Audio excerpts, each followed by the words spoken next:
Your brain makes stuff up all the time, not because it's broken, but because it's doing its job to keep you alive. It's not nearly as committed to accuracy. I know that might sound dramatic or even a little scary, but stick with me because this is actually really empowering.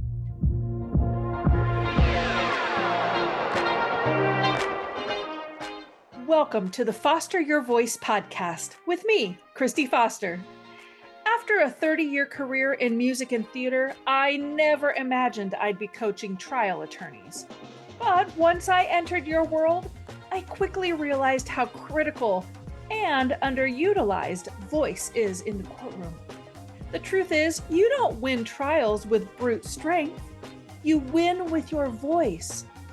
I'll give you tools to unlock your voice so you can communicate not just with purpose, but on purpose. If you want quick action tips to help you stay calm and in control, keep jurors engaged, and inspire your listeners to action, all through the power of your voice, you're in the right place. I'm Kristi Foster, and I'm here to help you foster your voice. Hello, Foster fam. Welcome back. Hope you're doing well. Check in with me when you have a chance. I'd love to hear from you, to hear what you're learning, what you're enjoying about the podcast, or what you'd maybe like for me to cover, and just generally check in and let me know how you are and what's going on in your world. Send me an email at kristi@fostervoicestudio.com or slide into my DMs, as the cool kids say, on Instagram or Facebook. None of the cool kids are saying that.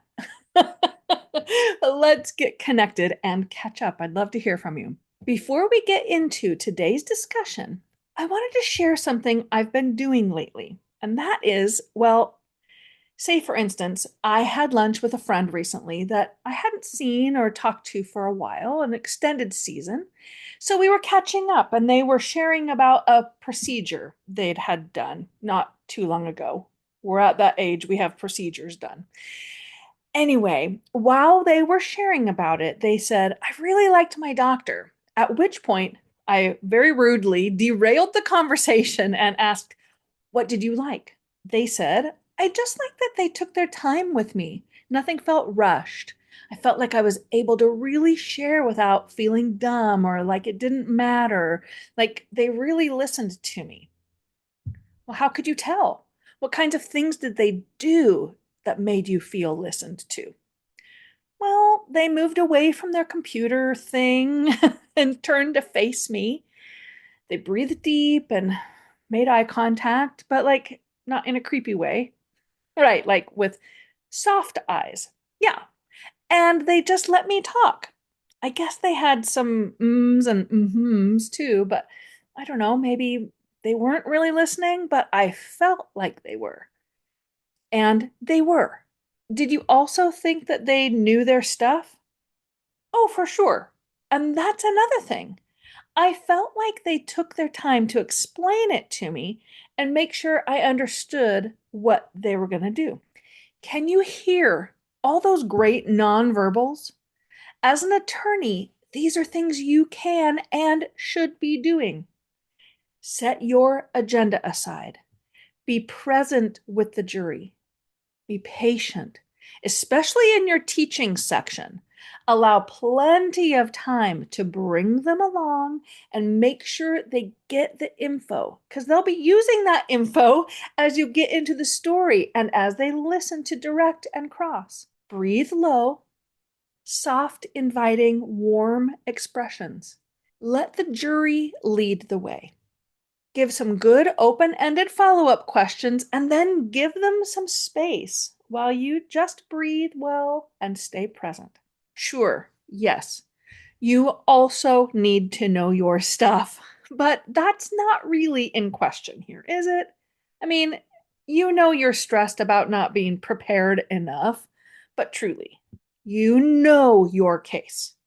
You're just uncomfortable with being nervous, which isn't inherently bad. And so you've errantly assigned it to not being prepared. You do know your stuff and can speak with authority, but don't neglect the part where you help the jury feel heard, feel honored for their contributions, valued as a member of the team, vital to the process. Don't just tell them they're important with, the standard lip service. We couldn't have the justice system without you. You're the most important people in the room, yada, yada. Be honest and help them feel that you believe that. And do your own assessments. Ask yourself, what makes someone charming, charismatic? What makes you trust someone in authority? What makes you rebel against them? Learn from those answers and see what you can adopt for yourself, or maybe see what you need to set aside. You know what I hate? Being misunderstood. It's actually one of my biggest fears, if I'm honest, right up there with birds. Yes, I'm afraid of birds. Leave me alone about it already. Being misunderstood is just the worst, though. Trying to communicate something and seeing that it's just not landing the way you intend. Too harsh of tone with your kid or spouse that ended up setting them off. A thinking face that got interpreted as annoyance or irritation and ended up shutting down the conversation and leaving you baffled. It's so frustrating in our personal lives, but in the courtroom, your mismatched communication profile could break your case and lose you a deserving verdict. So, I've created a free guide to get you thinking about the emotional profiles you create. It's a printable guide to help you 10x your communication impact by mastering 6 emotional profiles for clear and authentic connection. I break down the 6 core emotions: happy, sad, love, pride, anger, and fear by giving you face, body, and breathing cues. Plus, I show you exactly which point on a 1 to 10 scale you should be with your pitch, pace, melody, volume, and tone in order to authentically capture the center of that core emotion. The link to get your free guide is in the show notes or by simply going to my website, fostervoicestudio.com. Don't wait to clear up your part of miscommunication and misunderstandings. Get your free download today. Today, we're talking about something that, honestly, I wish I had learned this 40 years ago. And had I learned it as a preteen or maybe even before that, who knows what really would have changed, but some things would have 100% been different. I remember when I first learned about this, the thing we're going to discuss today, and just how utterly revolutionary it was to me. Okay, so enough with the secrecy. What is it, Kristi? Well, it's this. You do not have to believe every thought you have. Ta-da! That's it. You don't have to believe your own thoughts. Your brain might just be lying to you. Your brain makes stuff up all the time. Not because it's broken, but because it's doing its job to keep you alive. It's not nearly as committed to accuracy. Now, I know that might sound dramatic or even a little scary, but stick with me because this is actually really empowering. Once you understand how your brain works, you can start choosing thoughts that serve you better. And that's where the CLEAR framework comes in. CLEAR, CLEAR framework. Your brain's number one job is not accuracy. It's survival. And that means your brain is wired to be efficient, not necessarily truthful. And it takes shortcuts. It jumps to conclusions. It repeats patterns. It filters out what it doesn't think is important, even when those things are important. The brain says, hey, I've seen this before. I don't need to reevaluate. I'll just run the old script. Saves energy. Let's move on.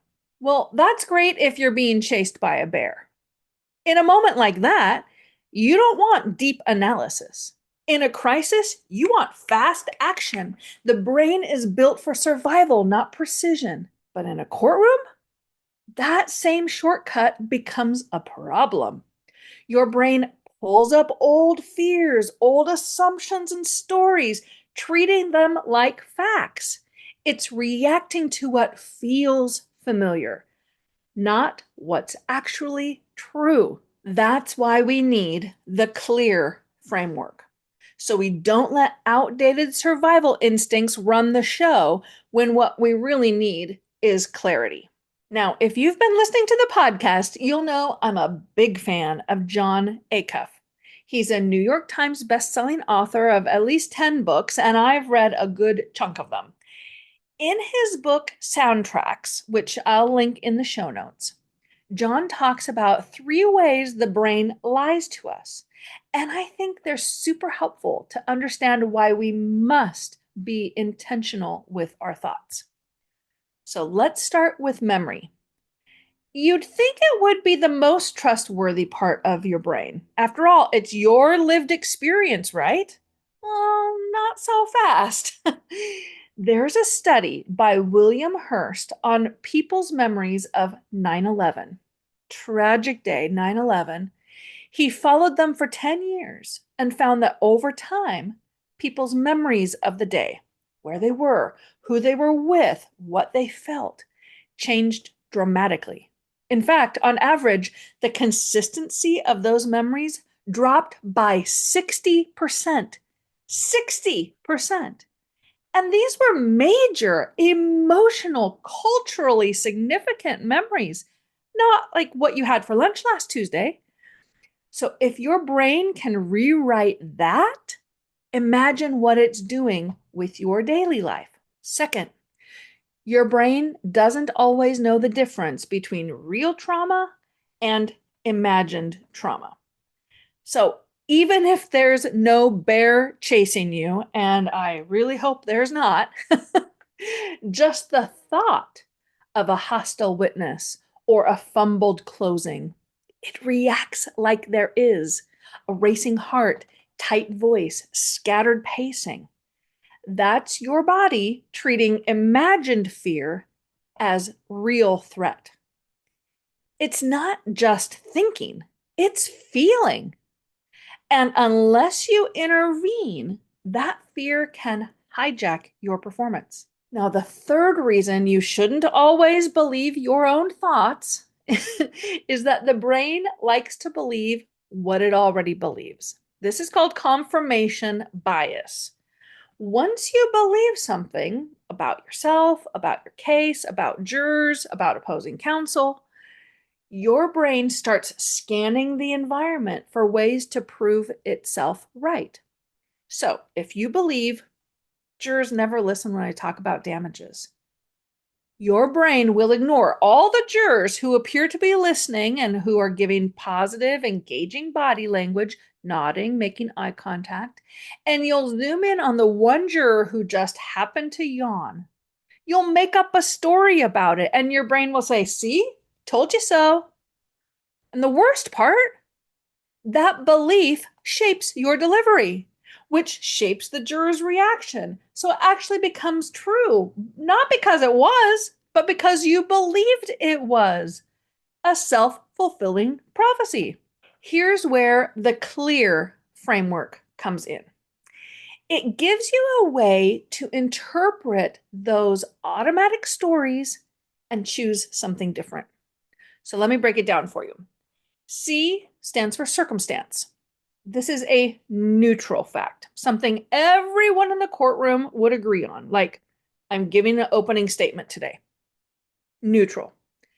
L stands for lens. This is the thoughts that shape your perspective. This is the story your brain tells you about the circumstance. They're not going to believe me. I always mess that part up. This is where I shine. That's your lens, your thoughts. E stands for emotion. That thought produces a feeling in your body. Tightness, calm, panic, power, whatever it is.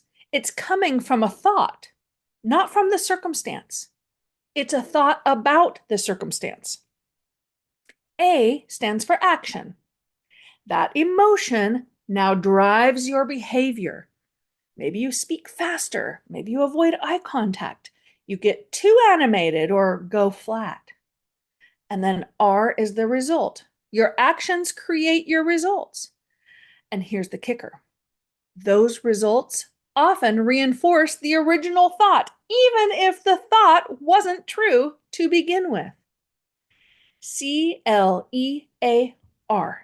Circumstance, lens, emotion, action, result. The CLEAR framework lets you catch the unhelpful, unintentional thoughts before they spiral and replace them with intentional ones. Now, this isn't about pretending everything is fine or slapping on a toxic positivity sticker.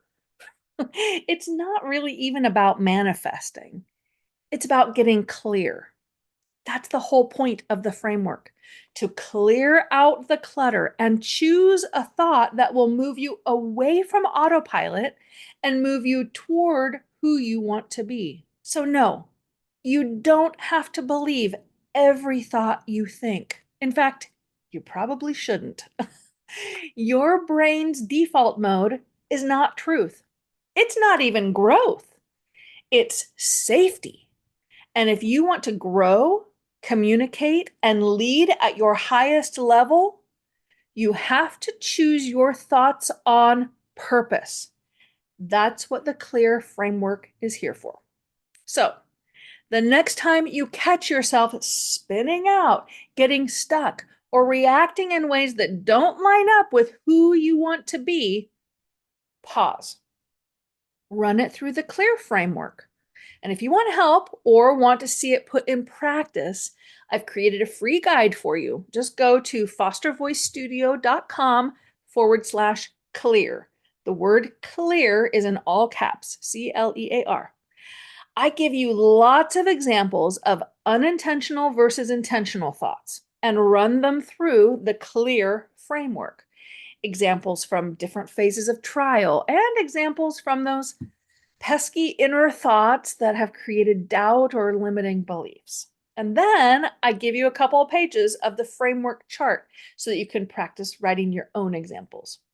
fostervoicestudio.com/clear. Just make sure clear is in all caps. Clear the clutter, choose your thought, change your lens, and keep fostering your voice. I'll see you next week. Thanks for pulling up a seat with me today and for being part of the Foster fam.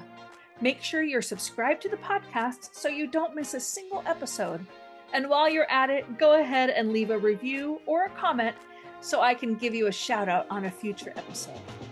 During the week, you can find me on Instagram at Foster Voice Studio, where I'm dropping little nuggets of vocal technique and leadership wisdom. You can also join my mailing list by visiting fostervoicestudio.com or by clicking the link in the show notes. I'll send a weekly vocal tip every Tuesday directly to your inbox. Until then, keep fostering your voice.